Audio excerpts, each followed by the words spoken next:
हाँ जी, क्या हाल चाल है सभी को मेरी तरफ से जय श्री राम। सभी बच्चों को मेरी तरफ से बहुत बहुत प्यार। रियल नंबर चैप्टर नंबर 1 हमारा पूरा कंप्लीट हो चुका है। अब हम करने जा रहे हैं polynomials. Class 10 chapter number 2 polynomials. अगर ये वीडियो आपने कॉन्सेप्ट का पूरा देख लिया तो इसके अलावा फिर आपको कहीं पे भी कोई भी कॉन्सेप्ट का वीडियो देखने की जरूरत नहीं पड़ेगी। किधर भी भटकने की जरूरत नहीं पड़ेगी आपको, यूट्यूब पे या कहीं पे भी।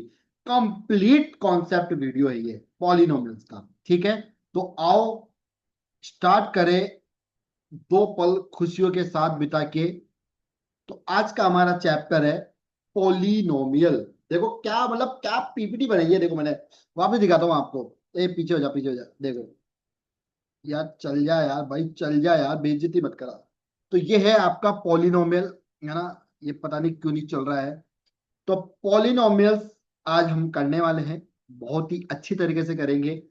देखो यार, मेरा एक चीज मानना है कि पढ़ाई अगर हम करें ना तो मस्ती के साथ करें, टेंशन वेंशन गई तेल लगाने। क्यों? क्योंकि पेपर है यार, कोई मतलब जिंदगी थोड़ी है।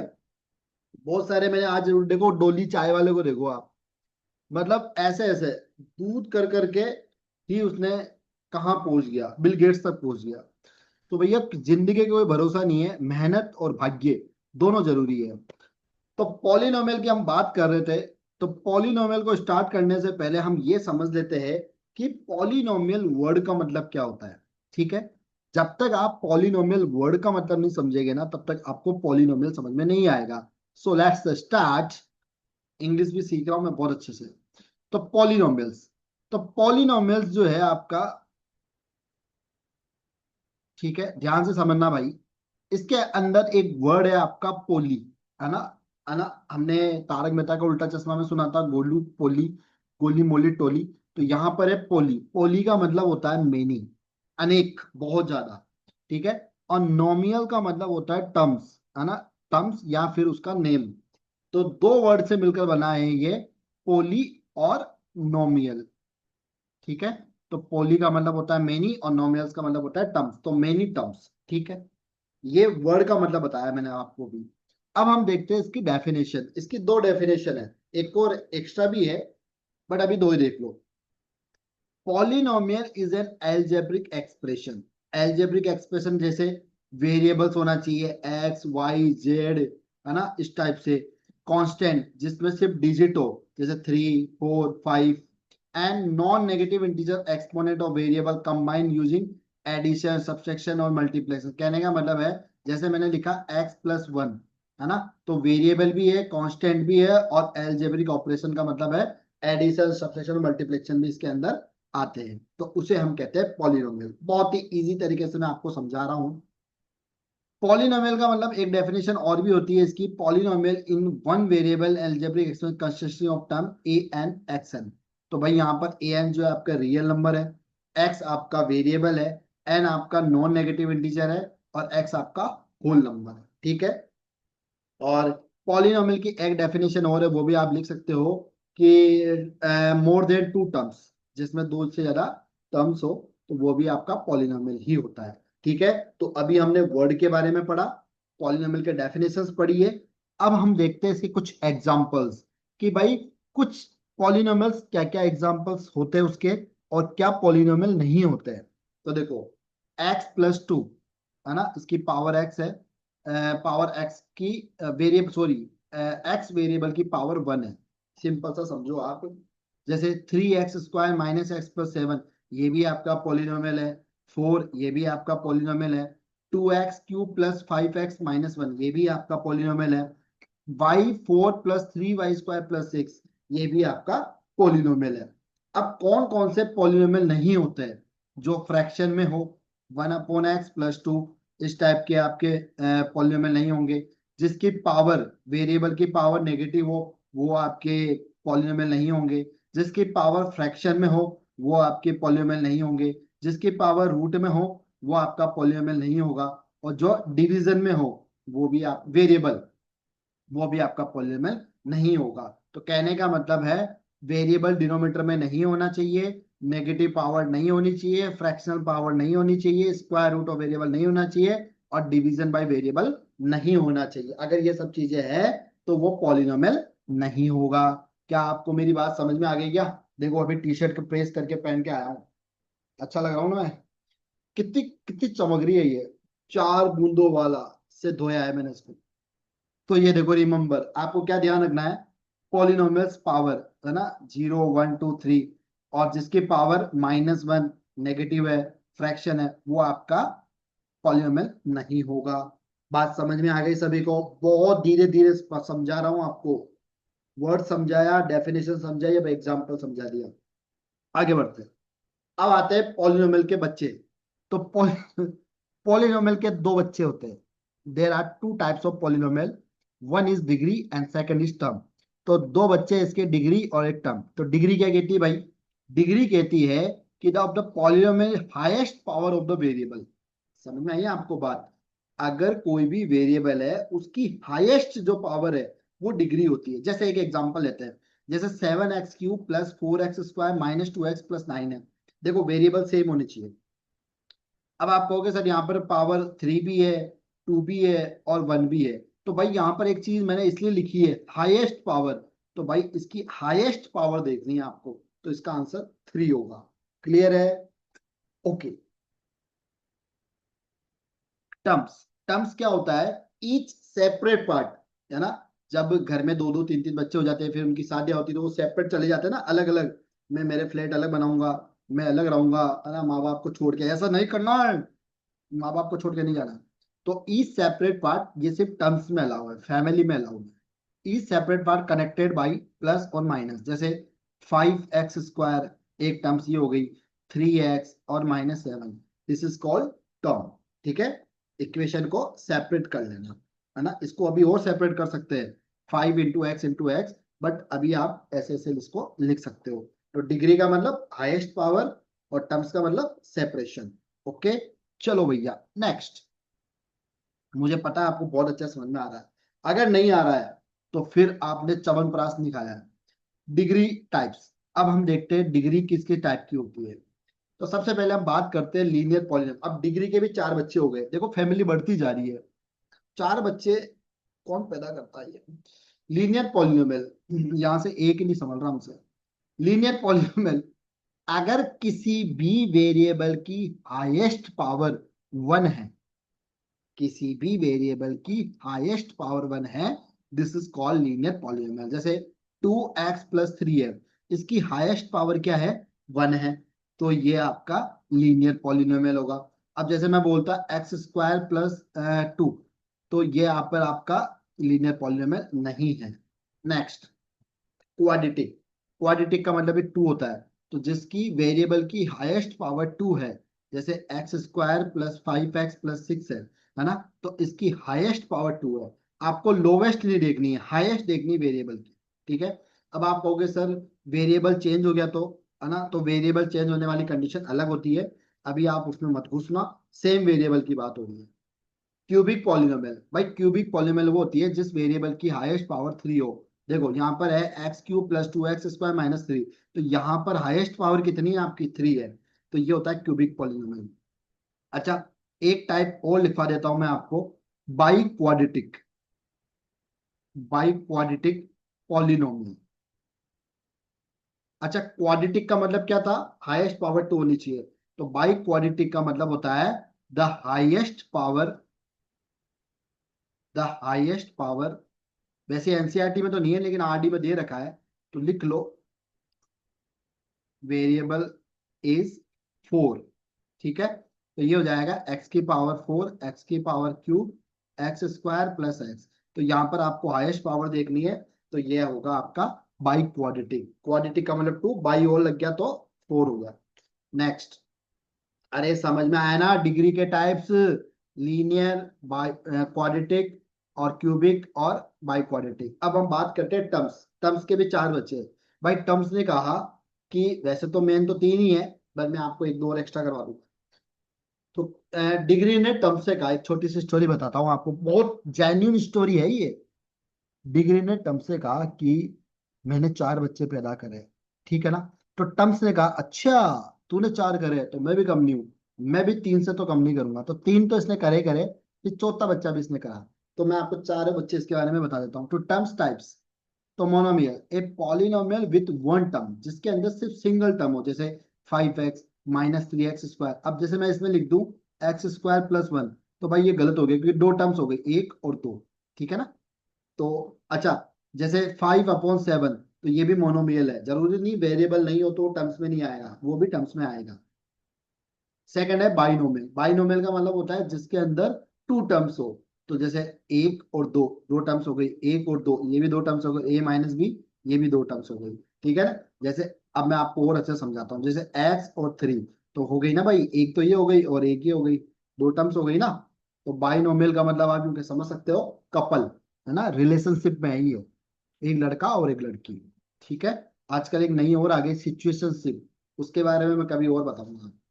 ट्राइनोमियल, थ्री टर्म्स, जिसके अंदर तीन टर्म्स हो, जैसे एक्स स्क्वायर एक टर्म्स, दो टर्म्स और तीन टर्म्स, तो X square plus 3x+2, X square 3x और 2, जैसे A square minus A B plus B square, 2x³ plus 5x-7, ठीक है ना। तो ये ईच सेपरेशन पार्ट है, टर्म्स का मतलब बताया था ना, ट्राइनोमियल हो गया। उसके अलावा क्वाड्रिनोमियल, ये भी चार बच्चे लेके बैठा है। क्वाड्रिनोमियल, क्वाड्रिनोमियल का मतलब है जिसके अंदर चार टर्म्स हो, ठीक है।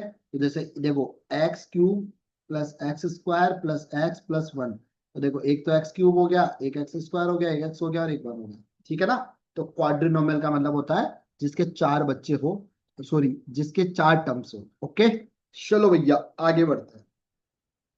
अब देख लो आप, कांस्टेंट क्या होता है। कांस्टेंट का मतलब होता है जिसकी वेरिएबल नहीं होती है ना, without any variable, it always a fix value, है ना। So a constant is a number without any variable, जैसे 7 हो गया, -3 हो गया, 2.5 हो गया। अब आपको मैं एक इक्वेशन से बताता हूँ लोगों, जैसे 3x² प्लस 4x-6 है ना। तो ये जो 6 है जिसके साथ में वेरिएबल नहीं है ना, जो इसकी वाइफ छोड़ के भाग गई, तो ये जो 6 है ये होता है आपका कांस्टेंट होता है। जैसे इधर देखो 2x+5, तो इसमें ये जो 5 है ये आपका होता है कांस्टेंट। बात समझ में आ रही है, फिक्स वैल्यू। वेरिएबल, वेरिएबल का मतलब होता है जैसे जो अल्फाबेट्स है ना आपके A to Z, वो वाले। A variable that letter represent a number whose value can change, जैसे 3x² प्लस 2x-1, तो यहाँ पर ये x जो है और यहाँ पर जो x है ना, ये आपकी क्या है, वेरिएबल है, ठीक है। बात समझ में आ रही है। यहाँ पर कोई डेफिनेशन नहीं पूछ रहा है आपसे, लेकिन एमसीक्यूज और ट्रू एंड फॉल्स पूछा जा सकता है। कॉफिशिएंट्स, कॉफिशिएंट्स का मतलब होता है जो वेरिएबल का न्यूमेरिकल पार्ट है ना। देखो लिखा हुआ है, a coefficient is the numerical part number in the front of a term that includes a variable, ठीक है। तो जो आपका, जैसे मैं बताता हूँ अभी, जैसे 5x² है, तो ये तो वेरिएबल है आपका, है ना। और इसके जो आगे है अगवाड़ा, ये होता है आपका कॉफिशिएंट। अच्छा, इसमें भी दो केस बनते हैं, देखो समझना। अगर जैसे मैं एक इक्वेशन लेता हूं, 7x² प्लस x-3, हमेशा ध्यान रखना वेरिएबल का ही कोफिशिएंट बन। अब आपसे सिर्फ पूछे कि कोफिशिएंट बताओ, है ना, तो वेरिएबल इसमें देखो 7x² एक्स है, तो एक तो 7 हो जाएगा और एक +1 हो जाएगा, ठीक है। बट अगर आपको स्पेसिफिकली पूछे कि x² का कोफिशिएंट बताओ तो 7 होगा, और अगर आपको स्पेसिफिकली पूछे x का बताओ तो +1 होगा, ठीक है। साइन का भी ध्यान रखना है, ठीक है ना। तो ये चीज आपको ध्यान रखनी है। नेक्स्ट, समझ में आ गई बात। अगर कोफिशिएंट पूछे तो 7 और 1 दो हो गए, और अगर पर्टिकुलर वेरिएबल देके पूछे तो फिर आपको अलग अलग बताना है। चलो, जीरो ऑफ पॉलिनोमियल, तो जीरो ऑफ पॉलिनोमियल का मतलब होता है the is the value variable polynomial become zero, है ना। जैसे मैंने लिखा Px = 3x² + 7, तो ये जो पॉलिनोमियल है ये आपका जीरो के बराबर हो जाता है, तभी तो आप वैल्यू निकालोगे। तो देखो Px = x-3, तो Px = x-3, तो ये आपका जीरो के बराबर हो गया, x-3, तो x की वैल्यू कितनी आ गई, 3 आ गई। बात समझ में आ रही। जीरो ऑफ पॉलिनोमियल का मतलब है कि जो पॉलिनोमियल दे रखा है, मतलब एलएचएस जो होता है वो जीरो के बराबर हो जाता है, ठीक है। मुझे पूरा भरोसा है कि आपको अच्छे से समझ में आ रहा होगा। तो भाई वीडियो को लाइक से सब्सक्राइब भी कर दिया करो, प्लीज प्लीज। 10,000 क्रॉस करा, प्लीज प्लीज। वो पिंकी प्रॉमिस है आप। Relationship between zeros and coefficients, है ना। तो जीरोस एंड कोफिशिएंट्स की अगर हम बात करें भाई, तो ये दो टाइप के होते हैं, क्वाड्रेटिक पॉलीनोमियल जिसकी डिग्री 2 हो, है ना, और क्यूबिक पॉलीनोमियल जिसकी डिग्री 3 हो। अब इसको समझो, देखो, ये वेरी इंपॉर्टेंट है, वेरी इंपॉर्टेंट। इससे क्वेश्चन 100% आएगा। क्वाड्रेटिक पॉलीनोमियल अगर आपको दे रखा है, तो क्वाड्रेटिक इक्वेशन क्या होती है? A X square plus B X plus C, ये आपकी क्वाड्रेटिक इक्वेशन होती है, ठीक है ना। अब हम इससे क्या करते हैं, अल्फा और बीटा बनाते हैं, है ना। आपको एक कोई इक्वेशन मिल जाएगी, जैसे 3x² 7x और 3। 3 की जगह यहाँ पे लिख लो आप, क्या करें, आप लिख लो यहाँ पे 4 लिख लो, चलो, है ना। तो हम क्या करते हैं, यहाँ से अल्फा और बीटा निकालते हैं। अल्फा और बीटा कैसे निकालते हैं? बीच वाली टर्म को ब्रेक करके। तो बीच वाली टर्म को कैसे ब्रेक करेंगे? 3x + 4x + 4, ठीक है ना। तो 3x + 4x वापिस 7x भी बन गया, और फर्स्ट और लास्ट टर्म का मल्टीप्लिकेशन भी हो गया। तो यहाँ से आपके निकलते हैं 3x x + 1, और यहाँ से 4x + 1, ठीक है। तो x + 1 कॉमन ले लो, और ये 3x + 4 दोनों को 0 के बराबर रख दो, तो x की वैल्यू -1 आ गई, और इधर आ गई -4/3। किसी को भी आप अल्फा बीटा ले सकते हो। तो ये अल्फा हो गया, ये बीटा हो गया। इसको भी ले सकते हो अल्फा बीटा, ऐसा कुछ ही नहीं है कि इसको पहले वाले को अल्फा लेना है, दूसरे वाले को भी अल्फा बीटा ले सकते हो, ठीक है ना। -4/3 भी अल्फा हो सकता है, और बीटा -1 भी हो सकता है। तो ऐसे हम अल्फा और बीटा निकालते हैं, ये मैं आपको निकाल के बताया अभी, है ना, ताकि आपको कंफ्यूजन दूर हो जाए कि अल्फा बीटा क्या है। उसके बाद क्या करते हैं हम, देखो, सम ऑफ जीरोस है ना। तो सम ऑफ जीरोस का फॉर्मूला होता है यहाँ पर आपका alpha plus beta equal to -b/a, है ना। तो इसको मैं थोड़ा सा इरेज कर देता हूँ, 1 मिनट मुझे दो आप, मुझे इसकी है ना जरूरत पड़ेगी यहाँ पर। मतलब घर पे पोछा लगाते हैं वैसे साफ हो रहा है ये। तो देखो, ये हो जाएगा -b/a, तो -b/a। अब आप एक चीज बताओ मुझे, ये जो b है इक्वेशन में, ये किसका कोफिशिएंट है? x का कोफिशिएंट है ना। तो यहाँ पे लिखो माइनस कोफिशिएंट ऑफ, ये पूरा कर रहा हूँ इस फॉर्मूले को, कोफिशिएंट ऑफ x, ये लिखना बहुत जरूरी है। अब नीचे क्या आ रहा है? a, और a किसका कोफिशिएंट है भाई? x² का। तो नीचे लिखो कोफिशिएंट ऑफ x², ये आपको लिखना बहुत जरूरी है, ध्यान रख लेना, ठीक है। अब आपको नीचे वाले में लिखना है, देखो नीचे वाला क्या दे रखा है? Product of zero, alpha into beta, c/a। तो c तो आपका कांस्टेंट है, तो यहाँ पे लिखो कांस्टेंट टर्म, है ना, कांस्टेंट टर्म अपॉन, वही a तो आपका वही है, कोफिशिएंट ऑफ x², ये चेंज नहीं होगा। तो ये लिखना आपके लिए जरूरी है। तो ये फॉर्मूले आपको याद होने चाहिए। क्वाड्रेटिक पॉलिनोमियल पे जब भी क्वेश्चन पूछा जाएगा, एक्सरसाइज 2.2 का पहले क्वेश्चन जो है 6, एक्सरसाइज 2.2 एनसीईआरटी के अंदर जो पहले जो फर्स्ट के जो 6 क्वेश्चन है, वो इसी पर बेसिस आ रहे हैं, ठीक है। सम ऑफ जीरोस और प्रोडक्ट ऑफ जीरोस, ये आपको आने चाहिए भाई। जब क्वेश्चंस करेंगे तब आपको बताएंगे कैसे अप्लाई करते हैं। क्यूबिक पॉलिनोमियल, क्यूबिक पॉलिनोमियल में वैसे क्वेश्चंस आते नहीं है, लेकिन मेरा मानना है कि हमें तो सब चीजों की तैयारी करनी चाहिए, है ना। कभी कुछ भी हो जाए, जैसे कोरोना था, कभी एक्सपेक्टेशन नहीं था, फिर भी आ गया। पाकिस्तान को अभी थोड़े दिन पहले अपन ने फोड़ा ही है जबरदस्त, मैं तो चाहता था और अच्छा फोड़े, बट पता नहीं भारत सरकार की क्या मजबूरी रही, वो पीछे हट गए। फिर अपनी इसराइल जबरदस्त फोड़ रहा है, पहले फिलिस्तीन को फोड़ा, मजा आ गया, मेरा दिल गार्डन गार्डन हो गया मेरा।